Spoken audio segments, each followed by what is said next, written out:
Hi, I'm Zach. And I'm Alex, and on today's Bike Matters video, we're looking at the top 5 new scooters for 2019.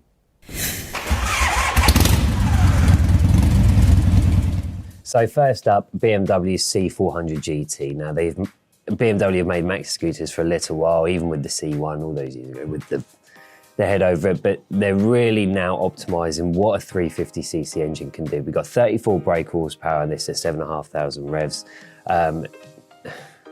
I would go through the specification, but it's got torque for days. It's got a lot. It's got a CVT gearbox, wet weight of 212 kilograms. It is a heavy bike for what it is, but this thing is comfort. They're good size wheels on it, so you actually don't even notice the weight that much when you're going around the corner. It's really, really pleasant to ride. BMW ABS and ASC, which is a stability control. They're both standard fit, full LED lights all round. However, you do get a BMW price. It's just over £7,000, so £7,050. There is also a special edition model which they're bringing out.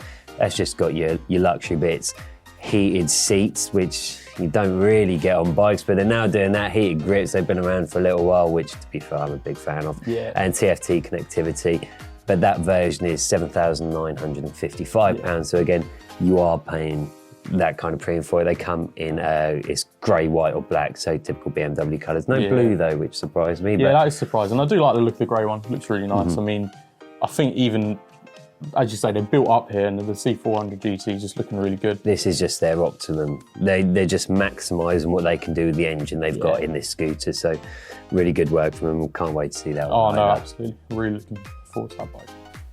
Now next up is a favourite of ours usually is the Vespa GTS 300 Super. Now this one's a HPE, so the high performance edition. And it's going to be the most powerful Vespa of all time, simply enough. I mean, they've really sort of pushed the limit of the 300cc engine that they're going to be putting there. Still a single cylinder, still 4 valves, still 4 strokes, all the same.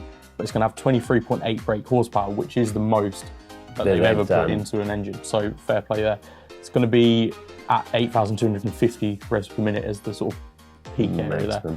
And the max torque here is about 26 Newton meters at 5,250 revs. So it's going to have a lot of power basically, and as expected, because it is that sort of high performance engine that they put in there to get you going. You're going to have front and rear disc brakes, you're going to have all you need really on the scooter, but the price is still to be announced. So they might still be sort of costing it all up and thinking, how much can we get out of people here for what they're getting? Because they're obviously going to price it at a similar sort of Vespa style. I don't think they're going to go too far out there, but you're still going to have to see what the price is. I mean, it's a favourite in the scootering world. I think regardless of what happens here, it's going to sell well because it's a good bike. The GTS 300 range is always selling so well.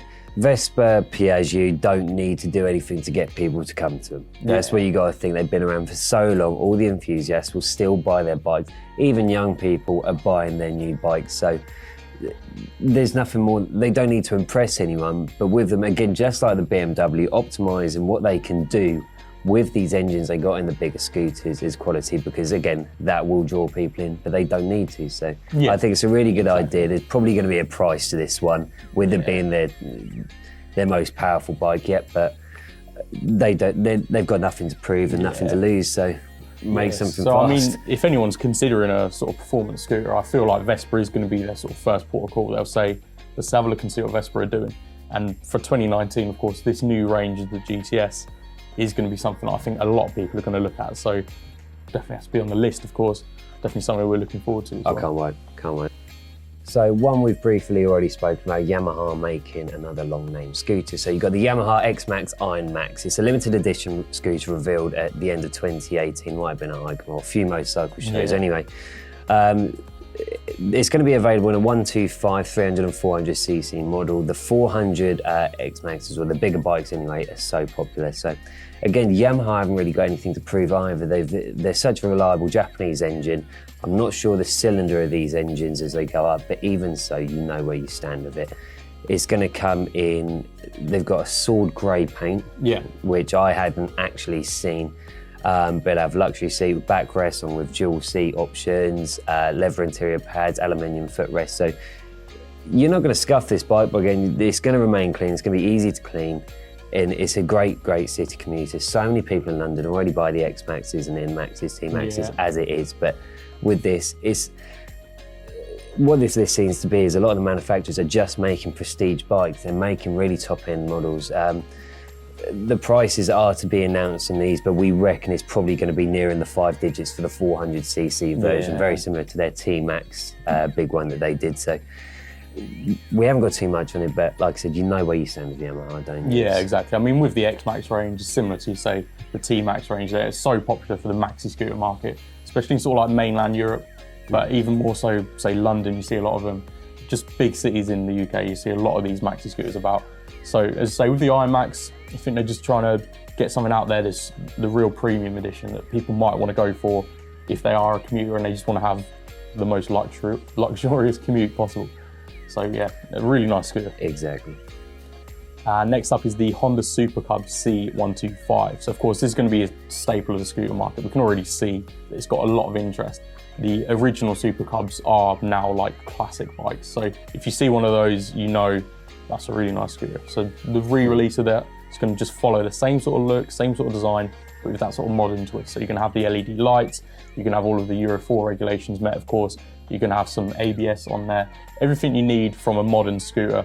And it's going to have quite a decent price as well. It's £3,399. I've seen a lot of the Honda dealers. So it's a really good price. I mean, to know that this is going to be something that you're investing your money in, it's going to be a decent scooter from Honda, and it's just going to just do the job. The price is what surprised me, because even for Honda, if they, like, their brand new Forzas and whatnot are well more than that. And the thing is, people that are sort of my dad's age, no offense, Dad, would buy these bikes because they saw them when they were our age, they were about. So Honda could have put the price up a lot more than what they did because people still buy them. But putting it at a really modest price for a good Japanese engine on a bike people know, a good looking bike, £3,400 is brilliant. So I like what they've done with that. I mean, it could be one where the dealers are sort of stacking them high and selling them cheap. Like, I just want to get as many of these out there as possible, knowing that they're going to sell. Maybe the case just for the re-release years, and then as they become popular, if they do any advancements on them, it wouldn't surprise me if we do see the price go up, because even then put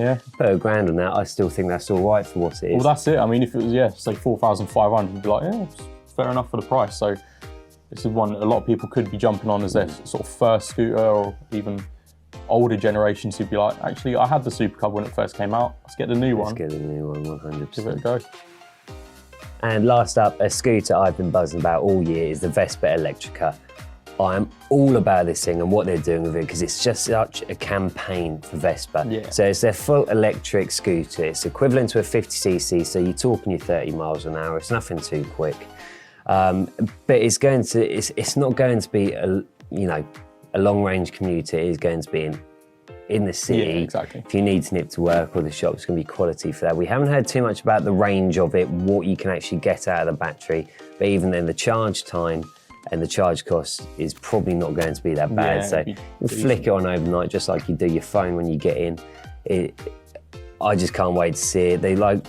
My main feature which I like about it is the regenerative braking. I struggle saying it. So when you brake, when you brake, it's rather than wasting the kinetic energy, when you do brake, is then used to repower the battery. Exactly. Like I said before, it doesn't mean it's going to last forever, but a few more miles in range is going to be quality. So I feel like with this one, because it's a 50cc equivalent anyway, no one's going to be buying it going like 10 miles in, 10 miles back. Like, that's just on a 50cc, you're just mad.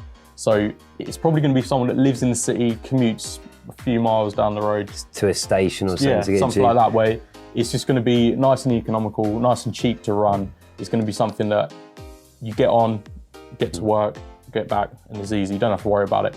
And for the price for this, you are going to be looking at a bit of an investment, like 5,600 roughly. That's the one problem I see of it. If you are using it, like you say, for a short 2-3 mile journey to a station and then back 6 miles a day, you're paying over £5,500 for a scooter. But then again, you got to think there'll be no tax on it because it's electric, essentially, unless you get the X version.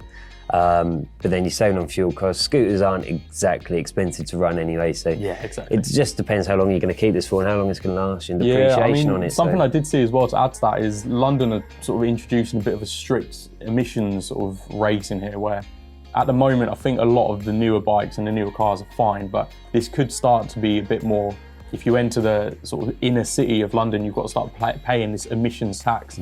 So if you've got an electric scooter, obviously you don't have any emissions. None of that. So you're just going to be going in, going out. So it could be someone that works, you know, in this inner city of London, in central, and they don't have to worry about them paying any of this emissions. So because what is the congestion charge? What, 12 quid a day? Something.